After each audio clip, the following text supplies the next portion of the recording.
You're recording now. Okay. So hello again to you all and welcome to today's presentation on Talk the NDIS Talk, how to get the most from your NDIS funding. So the presenters today are myself, Jason and Sandy, and we're both support coordinators, advisors for MND Association Queensland. So if we go to the next slide, Sandy. Yes. Is it there? Yes, I can see it. Can everyone see the slides? No. No, I can't see them either, Sandy. Okay. That is a problem. Okay. Let me just share screen. This is the technical issues that we were talking about. Okay. So I understand now. So share screen 1. Just bear with me. Can you see it now? No, not yet, Sandy. Okay. Well, we may have to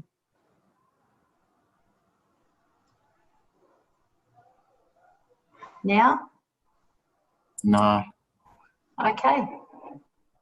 Well, it's not working with how we discussed it yesterday, Oh. which is wonderful. Okay. So just let me keep playing. So if you want to, Yeah, I'll keep continue, going. Yeah, that's fine. That's fine. I got something in front of me, so we'll keep going. So firstly, I'd just like to introduce the topics we're going to cover today, which it's going to be quite comprehensive. We're going to start with just what the National Disability Insurance Scheme is, a brief outline, what the National Disability Insurance Agency is, NDIS eligibility, access review forms, just a brief introduction there. And then we're going to move on to the most important part of the meeting, which is the pre-planning meeting and goals, the NDIS planning meetings, understanding your NDIS plan, and monitoring your NDIS plan with reviews and reports. And we're going to finish with approaching 65 years old, which is when people often make the transition in choosing between staying with the NDIS or moving on to something else, which is my aged care. And then we'll finish today with any questions that you have, okay?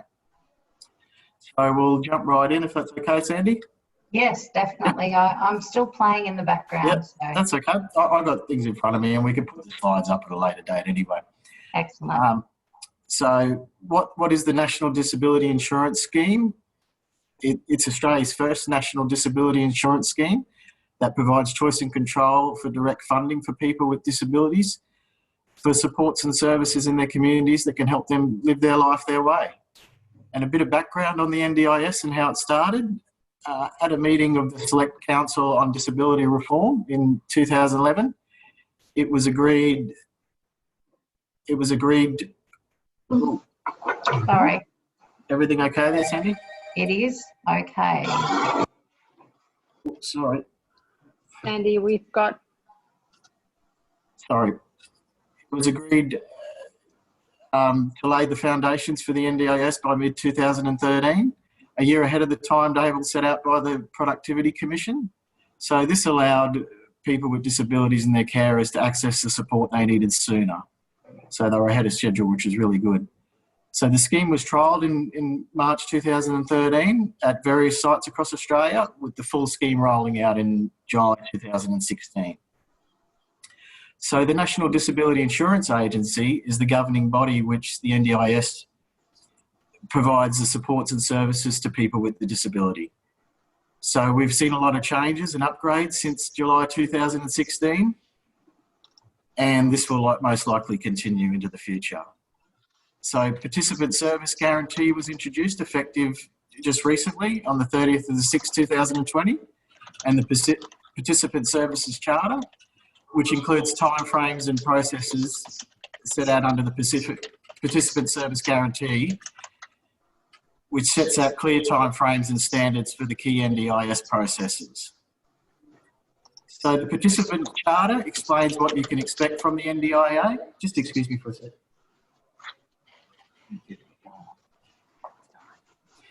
The participant charter explains what you can expect from the NDIA, and the key factors are to be transparent, responsive, respectful, empowering and connected for all NDIS participants. So moving on to what is the National Disability Insurance Agency. So the NDIA, in short, runs the NDIS.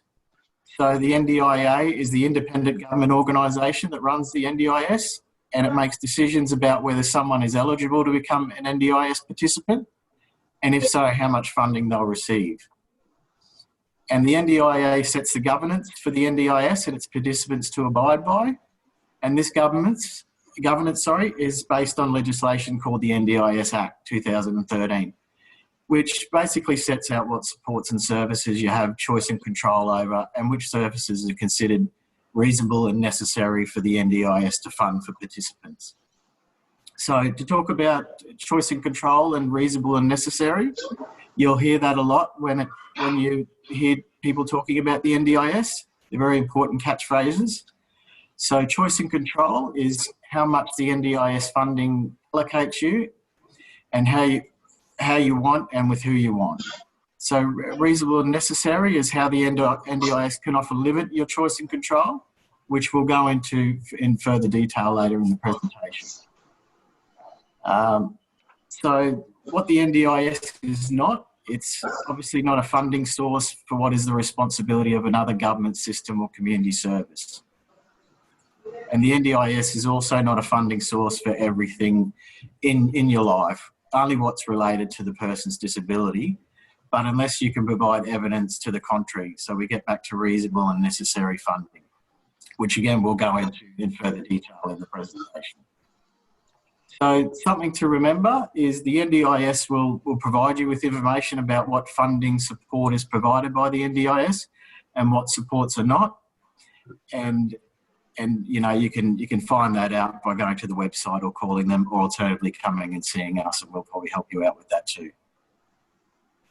So the NDIA makes decision about access, plan approvals, plan reviews, nominee changes within set timeframes in reference to the participant service charter. This gives participants and families and carers greater certainty about how long processes will take with the NDIS. And the NDIA will measure itself, where possible, against the proposed participant service guarantee timeframe, which began on 1st of July 2020, ahead of an anticipated legislative change. So we'll just go on to a little bit about the eligibility side of NDIS. So there's the access review form. So to pre-check your eligibility, you can find out if you qualify going to the NDIS website, and we've got the link there that you may not be able to see at the moment, to check if you meet the access requirements. And you can complete an access request form, which some of you might have already went through, and how to apply. And you obviously need some important details to apply, which is your CRN customer reference number, your MyGov number or Centrelink number. And obviously there are some important parts for eligibility, including age, residency and your disability. So you'll also be required to have evidence of your disability, which is possibly a letter from your GP, neurologist, and a functional assessment from your OT. And we have an email there as well that you can use to get access review forms. So a bit about some timeframes in relation to that. The NDIS has to explain a decision in writing within 28 days, and you have 90 days yourself to get back to the NDIS with any information further information they've requested. Otherwise, your assessment might be closed. And once everything's all prepared and everything's in place, a decision is normally made within 14 days of receiving all of the documentation required for the access. So one thing to remember, if you're not eligible for the NDIS, if that happens, remember you can always still get information and help from the NDIA to access supports and services in your community. if you have new evidence about the impact of your disability on your everyday life, you can complete a new access request. Or if your situation changes in the future, which often happens for people, and you can make a new access request. And you have the right to ask the NDIA for a review of your access decision. And if you disagree with the NDIA's review of your access request, you can apply for a review by the Administrative Appeals Tribunal. So if you are eligible for the NDIS, that's great. So you'll be contacted by the NDIA to arrange an NDIS planning meeting to discuss your support and funding needs. So from here, I'll hand over to Sandy, who will talk more about how MND Association Queensland can help you with your planning. I need to check and apologise for the technical difficulties that we had, or I had. So I'm doing this from home, so I apologise. Can you guys all see the PowerPoint? Yes. You can now? Yes, yes, I can, yes. Excellent. All right. So I'll just, there's a lot to get through, so just bear with me and I'll just keep going through the slides. So thanks, Jason. And I do apologise for our technical difficulties, but we can put the PowerPoint up on the website as well. So MND Queensland, we can assist, as a lot of you would know that are actually on here. MND Queensland now have occupational therapists that can assist with completing that functional assessment that the NDIA require for eligibility. We also, as support coordinators, get involved. It's good, I think, to get us involved at that stage. So therefore, or prior to, so we can actually then monitor how your application's actually going and advise you of the steps within the process.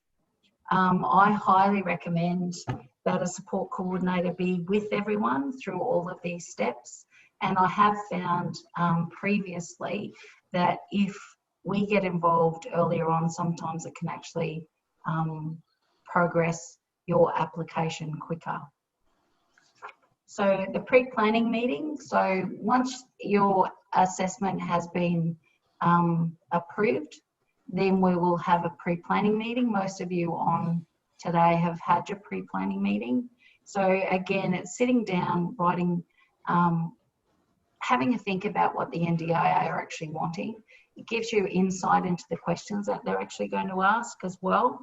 So preparing, so we look at what your immediate needs are, what your needs are in 3 months, 6 months. We'll discuss things about your daily and your current routine, equipment that you have, equipment that you'll need, again, 3 months, 6 months. So we can actually look at future focusing the equipment and including that in the conversation with the NDIA. So this says you'll get a copy of the document, the pre-planning document. I'll send it to you prior so that you can actually use it as a referral piece of paper. It can be quite daunting initially with having, I'm not game enough to put everyone on mute in case I lose you all. So sorry with my technical difficulties.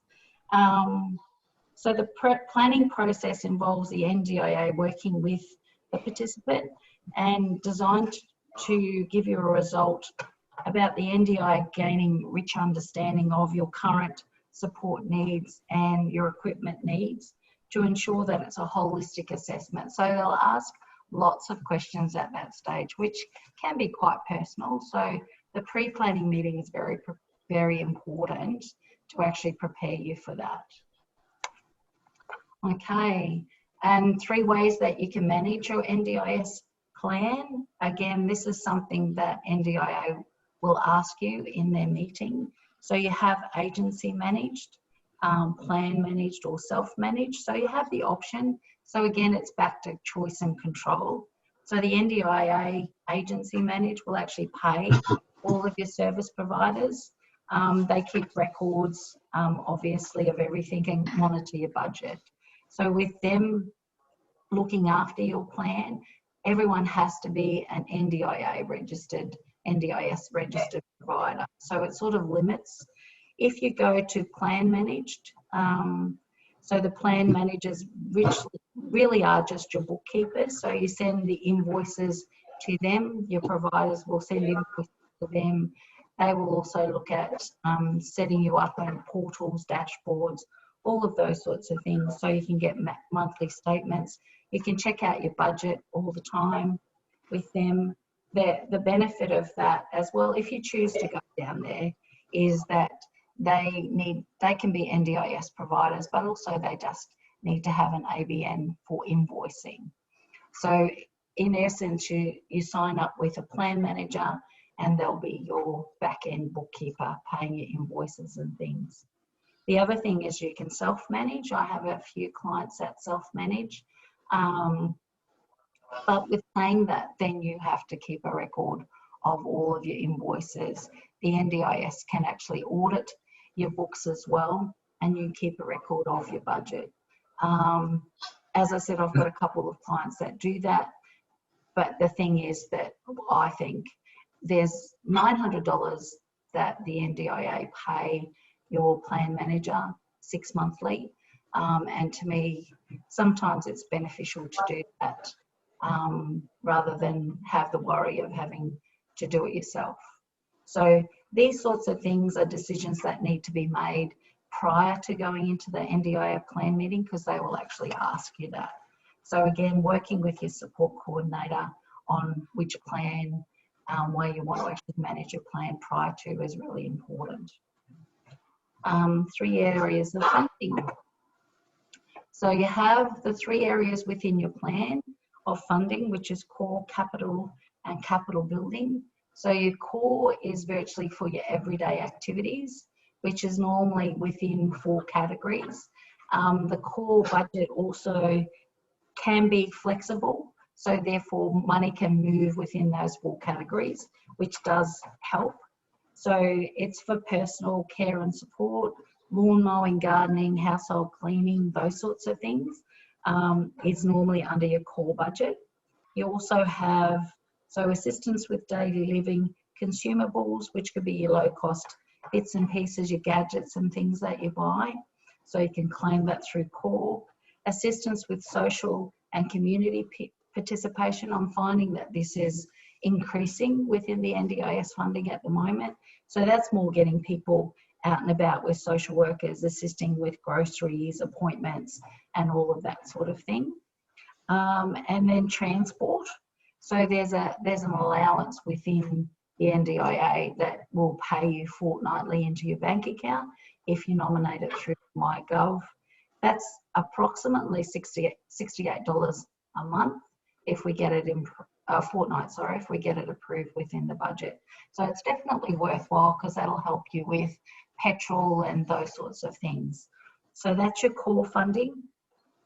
So capital funding is for higher cost pieces of assistive technology. So it's for your wheelchairs, home modification, vehicle modifications.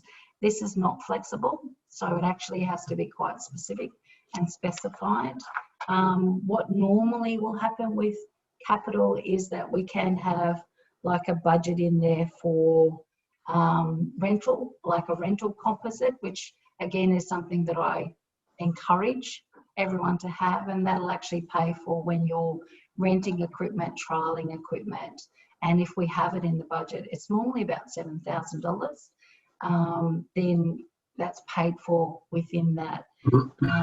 We'll go on a little bit further in another slide that I've put together about assistive technology, because it is really quite specific. So your capital budget is more allocating funding for, equipment that you would look at as far as either having a quote when we go into the plan or planning meeting, or having rental assistance. So capacity building, again, it's not flexible at all. And this is paying for your plan manager if you opt to have a plan manager. So this is actually over and above your fund. It also funds your support coordinator. So they're actually paid out of your, again, over and above the plan once you allocate a support coordinator. And improved life choices, which is paying for your allied health, team, so your professional team, which would be your OT, physio, speech pathologist, all of those people will come out of capital building. So again, it's really good in the pre-planning meeting that we work out exactly who you're wanting to engage with. Yeah, so that's the 3 parts of your plan. After your plan is completed, we tend to have a meeting, but I'll go on to that later. Sorry, I'm going ahead. So the other thing that's really very, very important, which I've spoken to you, most of you about, is your goals. The 4 things that I like to see in goals is around your safety, your independence, your communication and your mobility. The NDIA is really looking at bringing everything back to your goals, particularly when it comes around assistive technology or extra funding. So it's really important, I think, that we get your goals right. And then as we review your NDIS plans, we also look at updating your goals as your needs increase. So this is an example of one goal that I have for a couple clients, and you guys may have seen it already. So I'll maintain my independence in all areas of my life and continue to do as much as I can for myself, but also have assistance only as I require it and request it, with the least amount of disruption to my family and respect for my dignity and privacy. I like that last little bit because that's something that we really need to, again, it's about choice and control. But independence, the word independence within that statement to me looks at independence, it looks at mobility, and it's also safety. So you can actually bring those few things in just into that one goal. So it's really important. It does say within the NDIA that the participant statement, goals and aspirations is critical to the development of a successful statement of participant supports. So firstly, the NDIS Act states that the NDIS must have regard to the participant statements and goals when dealing and deciding on supports for that participant. So any extra funding that we request, particularly to do with equipment, they will always go back to your goals. So your goals are very, very important things for us to have in place and to consider.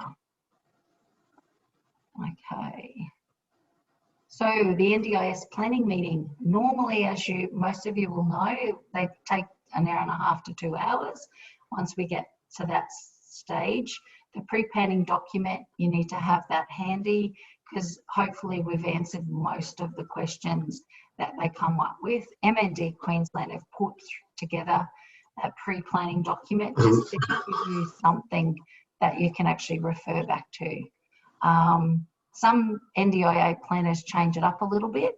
However, if you have that there, that'll actually remind you and remind me or Jason, if we're your support coordinators, of things that they may have missed that we actually want to have in the plan, and we can bring it up then. So it's actually a really good prompt. I ask people to come with any questions that they may have as well, and to have information that you think you may need as well. So that I mean that if we know that we need to have equipment, further equipment, we know that we need to have like an automation system in the home. We know that we may need to look at, you know, home modifications, those sorts of things. To me, it's good to actually put that forward in that meeting because they can allocate a limited amount of funding for certain things. It's normally $5,000 an item. If it's home modifications and larger items, no, they can't. But it's good to actually have that for this meeting. So we're telling them up front what we're needing. So yeah, it's good to actually have that.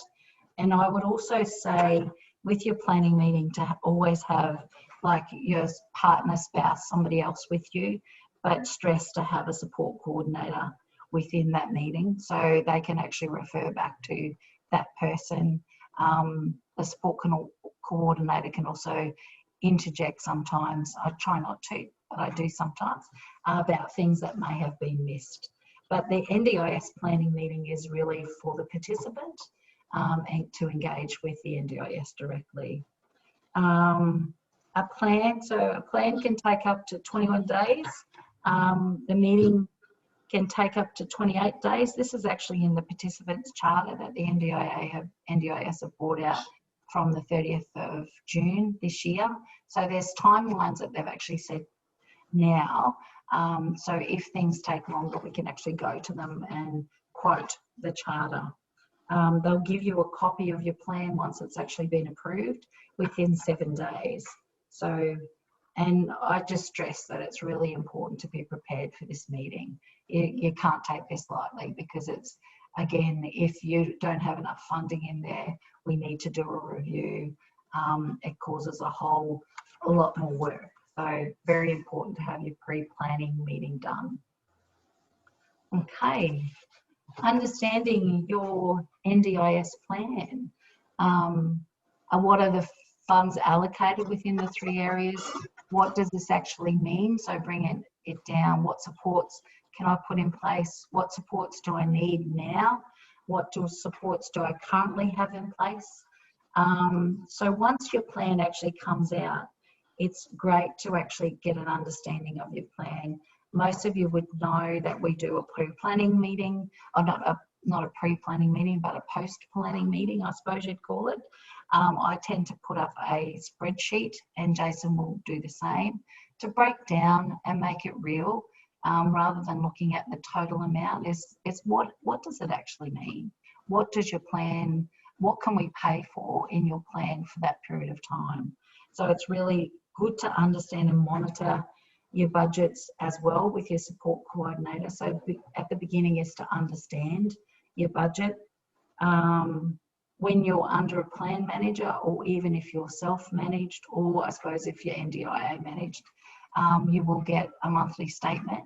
So it's good to monitor that.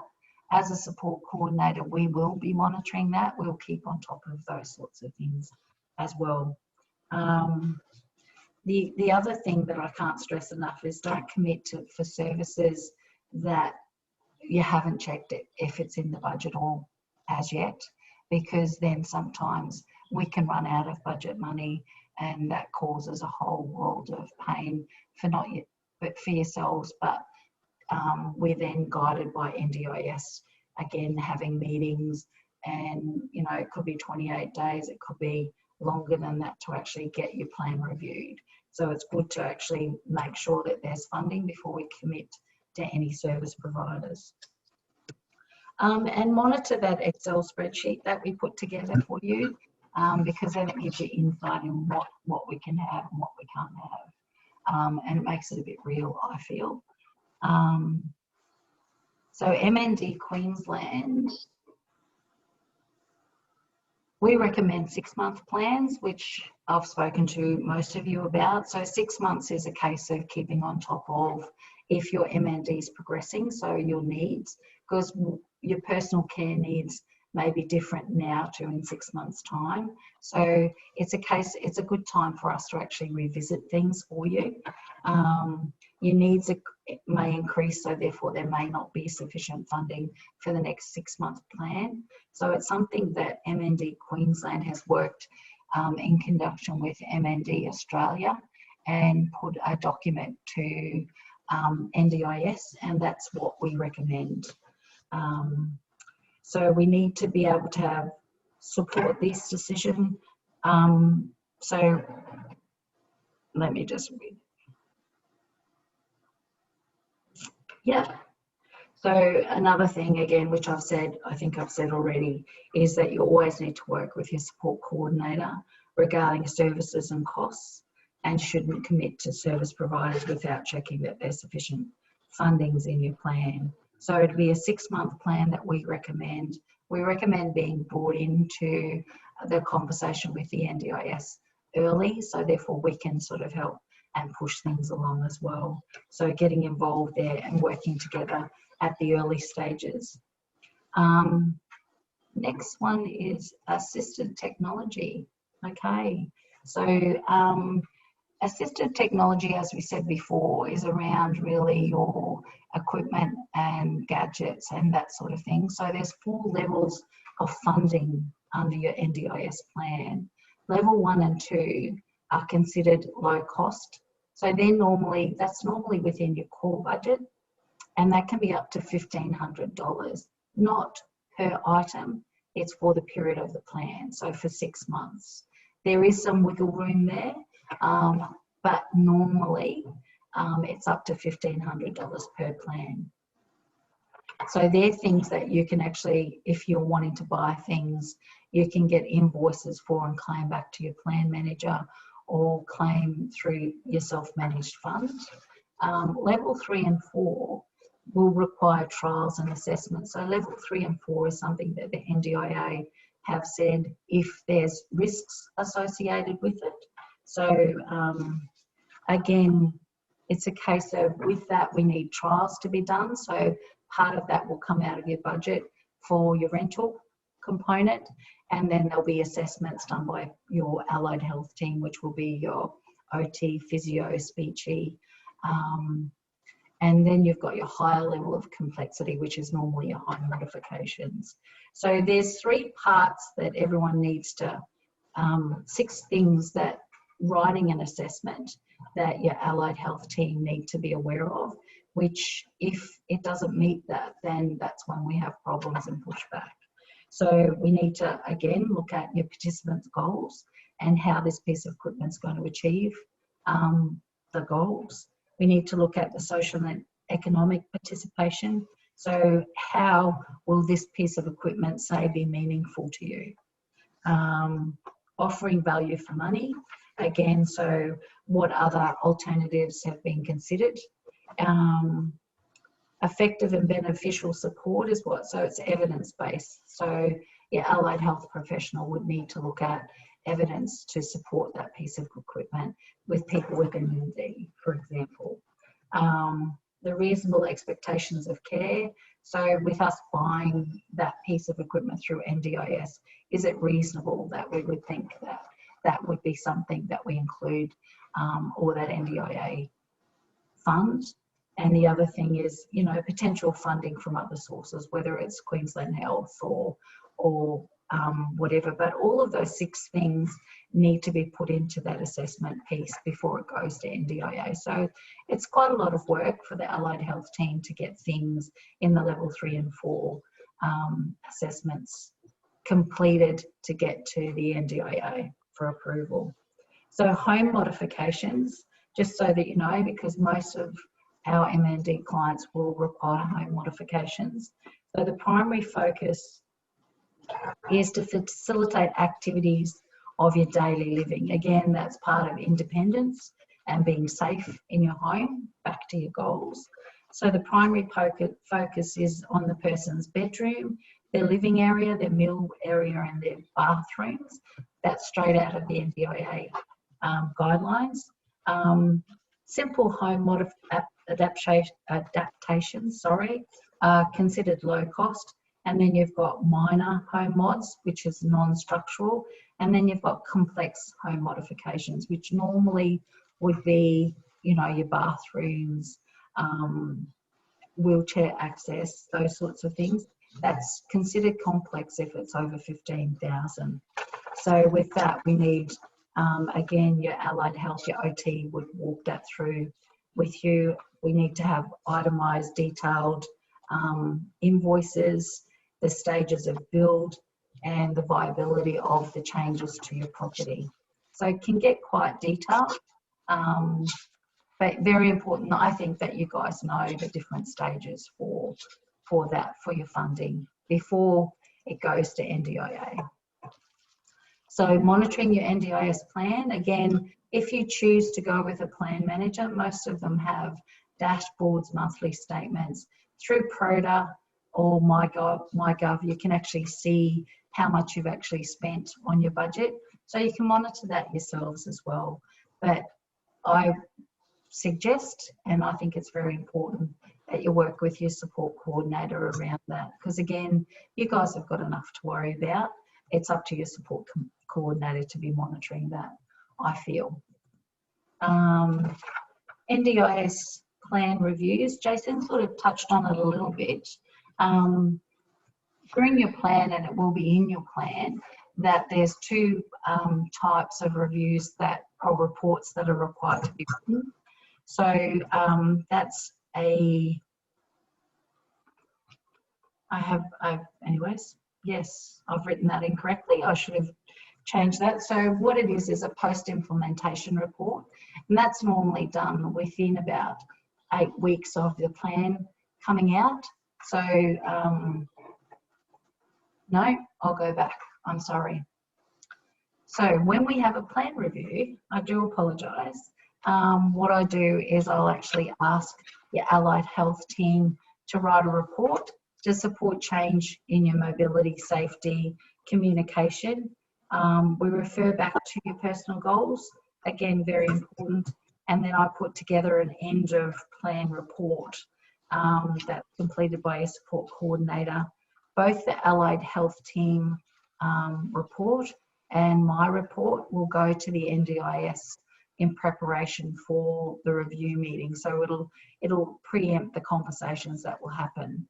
I always will have a meeting with yourself prior to that so that you're fully aware of what actually goes into the end of plan report.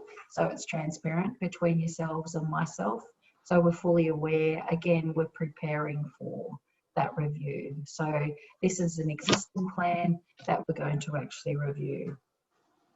So it's actually very important to start those conversations. That's when we're looking at further equipment, you know, again, the 3 months, 6 months. So what normally happens, and this is in the participants charter, is that 56 days or up to 56 days prior to the expiry of your plan, they may ask for a plan review. The review plan, we can actually request a plan review if there's not sufficient funding, and that will normally take about 21 days. The time to do the review is what they've got is 42 days, which is fairly lengthy, so that's why it's really good to understand your budget. Small changes to do a review is normally within 28 days. Big changes is 50 is what they've got in the charter. And then I think Jason's brought it up that if you have any concerns regarding your plan, that you can actually ask for a plan review, and then the next stage is you can actually take it to the Administrative Appeals Tribunal, which is sort of like a court of reviews. So there are measures that you can. I've not done that, but I've heard of cases that have been taken for various reasons. So there's ways and means that you can get things heard. Okay, this is report. Sorry, I was going ahead of myself. So when you get your plan, there are reports that are built into your plan. So for us as your support coordinator, there's compliance that we need to do. So the post-implementation report is normally done 8 weeks after the plan date starts, and that's really just giving them NDIA a snapshot of where things are at this moment in time. So the allied health people, that the team that we're putting in place, obstacles that we may be having at this moment in time, those sorts of things. So it's just keeping them up to date, saying where are we at now. And then you also have your end of plan review. That's all. Both of those dates are in your plan, and they say, so therefore, like I've got quite a few that I need to write now. So it's the support coordinator will put that together. Normally the post-implementation report I'll just send off. At the end of plan report, I will involve you guys in, and you should be included in that for transparency. So that's part of your NDIS plan, and the dates are actually stated in your plan. Now, a gentleman who was on our Zoom last week asked me to put in if you're approaching 65. Now, he's not in our Zoom today, but I've put this in here. So if you are turning 65 and you do have an NDIS plan, you have the option, again, is about choice and control. You have the option of whether you want to continue receiving disability supports under the NDIS, or whether you want to change supports to My Aged Care. So again, that's your decision, and it really, to me, it depends on your needs at that time. But it's something to really look into, because NDIS have much more around supports for people moving forward, whereas My Aged Care, it may be different if you're going into, you know, a facility, for example, but it's something that, again, work with your support coordinator so you're fully informed of those decisions. But you do have the option of staying with NDIS, or you do have the option of moving to My Aged Care when you turn 65. If, for example, you are 65 and you're applying for NDIS, that doesn't qualify you under the eligibility. So the ages are from 7 up until 65. Yeah, so I've said that.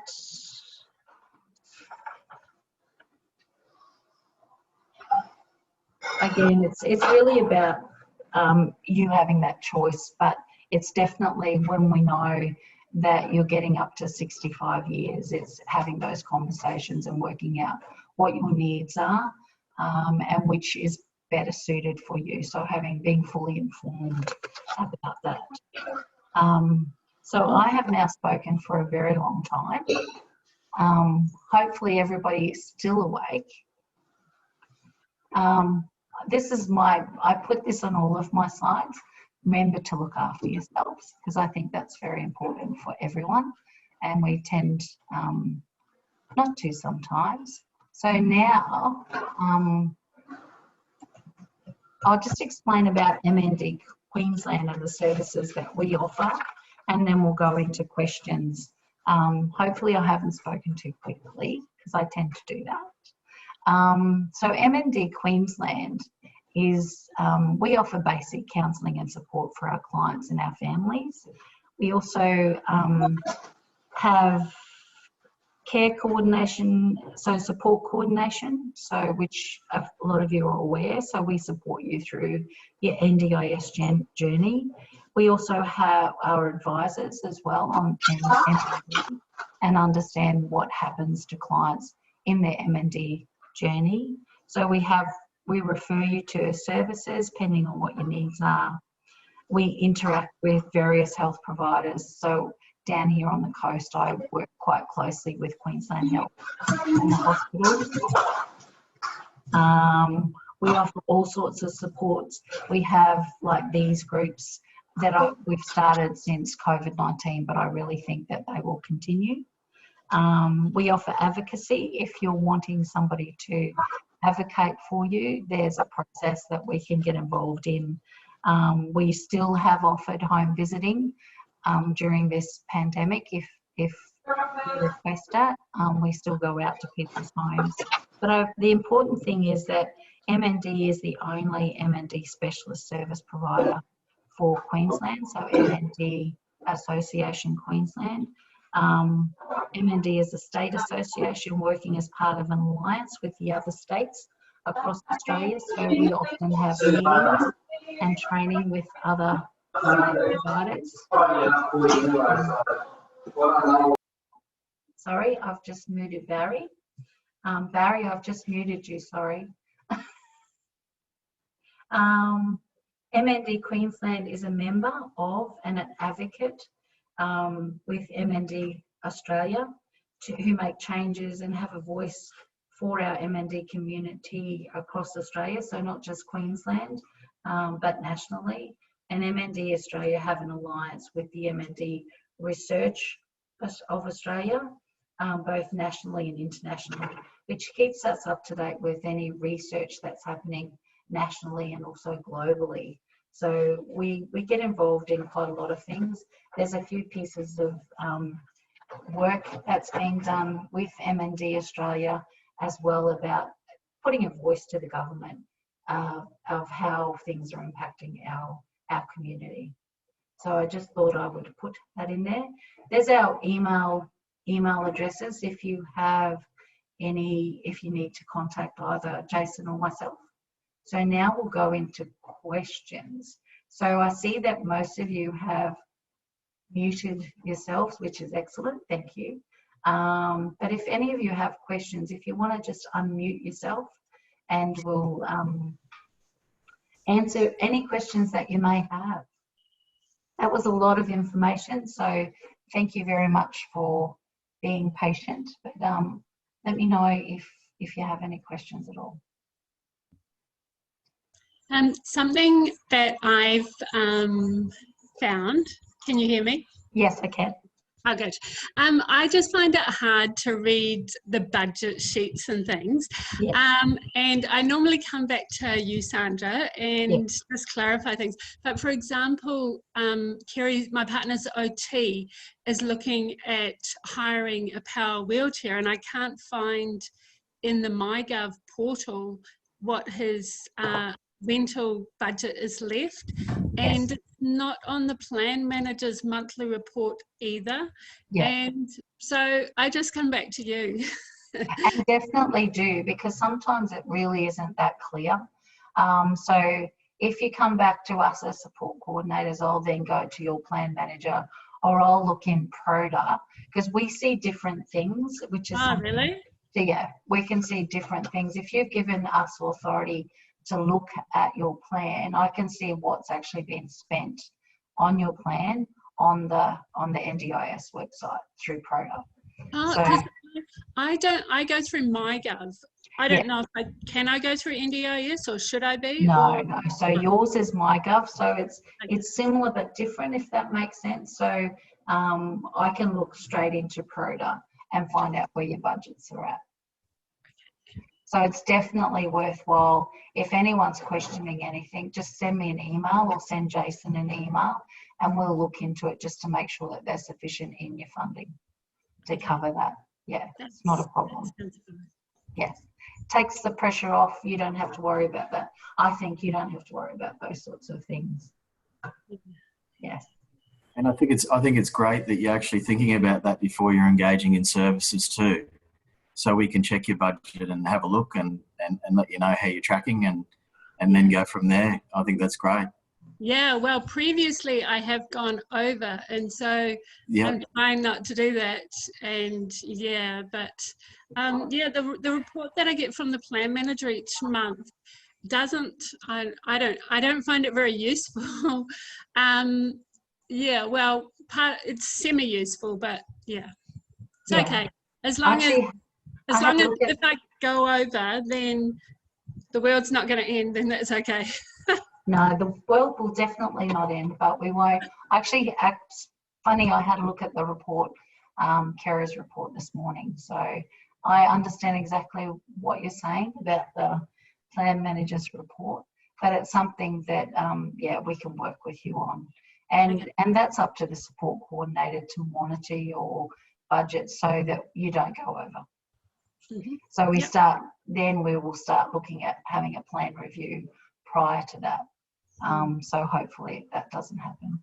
Yeah. Because even in Kerry's plan review, the NDIA gentleman suggested that I can put things under consumables and low risk things, and sometimes I can get them quicker, and I can break them down.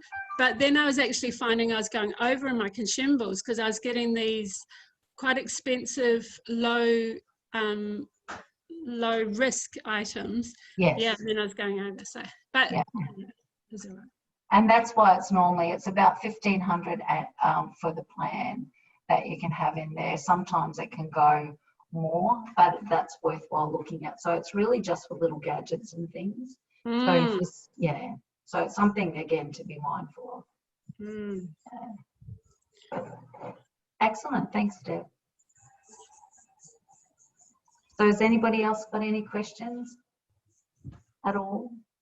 No. Hopefully it was beneficial. I do apologise that it was very wordy, but when I wrote it, it was like, well, it's really is a process and it's getting things together. So to me, the real important things are knowing how important your goals are, knowing how important that pre-planning meeting is as well before we go into the NDIA, and also the reporting to support a review of your plan. So again, it's keeping in touch with your allied health professionals with your care supports to know exactly what's happening with your budgets and when we future focus, like what your ongoing needs will be. It's really important to be open with those conversations. Yeah, so to me, that's the really important things and that we need to consider for all of our clients. Do you have anything else to add, Jason? Well, sorry, I had to unmute myself because there was a bit of action in the office here. But no, look, Sandra, you've done an absolutely fantastic job. Yeah. I hope that it was beneficial. There's a lot involved with the NDIS, as we know. There's a lot of, it has been only going really for a short period of time. So there's a lot of changes that will be coming and hopefully making the process better for people. So it's a journey. What a decision says today may not be in 6 months' time. However, with MND clients particularly, we're going on that journey with you. So something that I've learnt from one client may benefit another client. So it's a case of keeping on top of all of those changes, I feel. So we're learning as we go along. I have a question. Yep. What's the difference when you turn 65, which I do next birthday? Yes. What's the difference between the NDIS care and the age care packages or whatever? It's actually quite different, Patricia. Stacey is going to do a talk, not next week, but the week after on my aged care. So it might be worthwhile having a look at that. So with NDIS, it really is, you know, you've got all of those care supports, you've got equipment that you can utilise in there. So your NDIS plan is quite thorough. My aged care is different, and it's also, even though we feel that NDIA take a while getting things done, the experience that I've had with my aged care is it takes longer. Yeah. So again, it's being fully informed, knowing that you are coming up to 65, which one you want to stay with. So we've had clients that have got some funding, so therefore they get supports in their home, but then they may need to wait 12 months to get an increase in funding, which will help them with more supports. Whereas NDIA, even though it feels like it's taking a while, it's not comparable to the My Aged Care. Okay. Yeah, Thank so you. it's worthwhile looking at Stacey's talk in 2 weeks' time. Okay.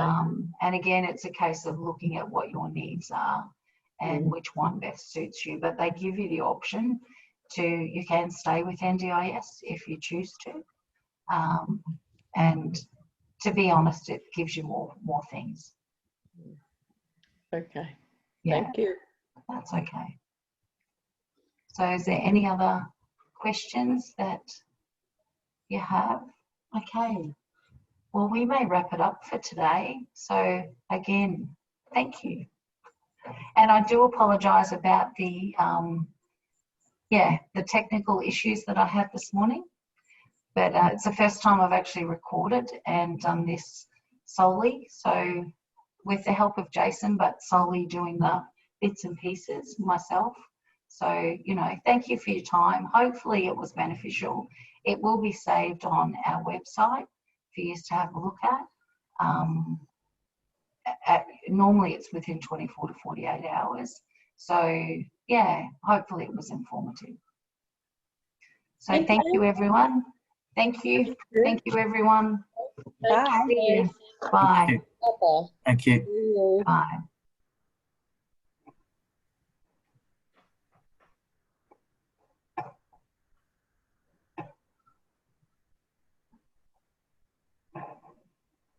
I'm going to now stop recording.